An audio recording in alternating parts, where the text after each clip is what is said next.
Naghain ng diplomatic protest ang Department of Foreign Affairs laban sa China kaugnay ng floating platform na inilagay nito sa Bajo de Masinloc.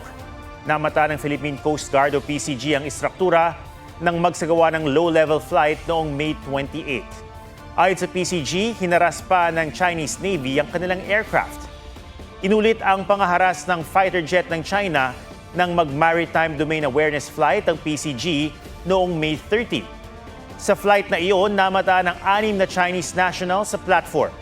May rubber boat ding nag-i-install ng antena sa bato malapit sa pasukan ng Bajo de Masinloc.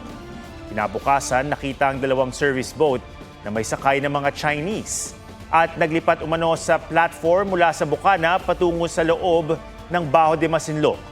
Tingin ng National Task Force for the West Philippine Sea, bahagi ito ng pangangalap ng datos ng China sa lugar. Nanindigan ng DFA na bahagi ng teritoryo ng Pilipinas ang Bajo de Masinloc, kaya Pilipinas lang ang may karapatang magtayo ng istruktura roon. Gate naman ng China, kanila ito, kaya may karapatan silang magsagawa ng scientific research doon.